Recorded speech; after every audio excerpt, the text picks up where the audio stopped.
ಮಾತಾಡ್ತಾ ಮೈಕನ್ನು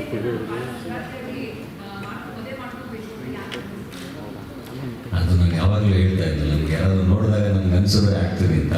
ಅವರು ನೋಡಿದಾಗ ಅನಿಸ್ತು. ಅಂದರೆ ದ ಮೋಸ್ಟ್ ಸಿಂಪ್ಲೆಸ್ಟ್ ಫಾರ್ಮ್ ನೋಡ್ಬೋದು ಅವರಲ್ಲಿ. ನಾನು ಯಾವಾಗಲೂ ಹೇಳ್ತಿರ್ತೀನಿ, the most simplest form of human ನೀನು ಅಂತ.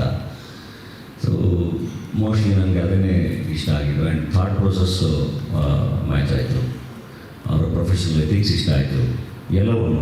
ಆ್ಯಂಡ್ ಮಾತಾಡ್ತಾ ಇಲ್ಲ ಜೊತೆಗಿರಬೇಕು ಅಂತ ಅನ್ನಿಸ್ತು. ಇರೋನು ಅದನ್ನು ಹೆಂಗೆ ಎಕ್ಸ್ಪ್ಲೈನ್ ಮಾಡಬೇಕು ಗೊತ್ತಾಗಲ್ಲ. ಚೆನ್ನಾಗಿರುತ್ತೆ ಬದುಕು ಜೊತೆಗಿದ್ರೆ ಅಂತ ಅನ್ನಿಸ್ತು. She is A good friend.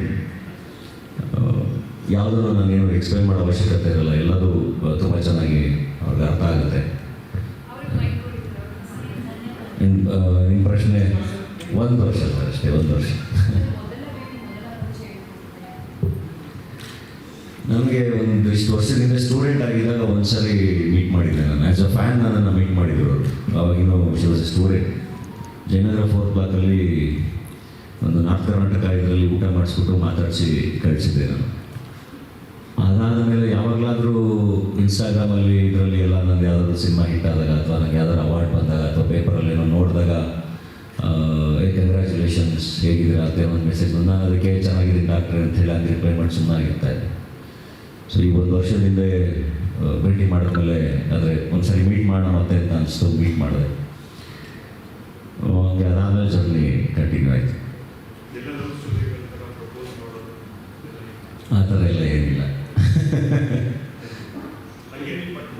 ಹಾಗೆ ನನ್ನ ಫ್ರೆಂಡ್ಸ್ಗೆಲ್ಲ ಪರಿಚಯ ಮಾಡಿಸ್ತಾರೆ, ನನ್ನ ಸ್ಕೂಲ್ ಫ್ರೆಂಡ್ಸಿಗೆ ಪರಿಚಯ ಮಾಡಿಸ್ತಾರೆ.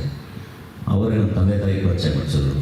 ಆಮೇಲೆ ನಮ್ಮ ತಂದೆ ನನಗೆ ಹೇಳಿದ್ರು, ಅವ್ರ ಮನೆಗೆ ಮಾತಾಡಬೇಕು ಅಂತ. ಹಾಗಂಗೆ ಅದು ಆಯಿತು.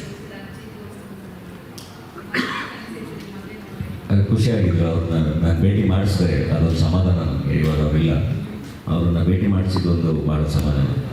She was very happy.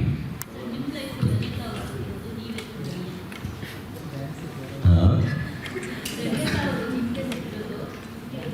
ಅದಕ್ಕೆ ಫಸ್ಟ್ ವೀಡಿಯೋದಲ್ಲಿ ಹಾಕಿದ್ನಲ್ಲ ನಾನು ಧನ್ಯ ಅಂತ.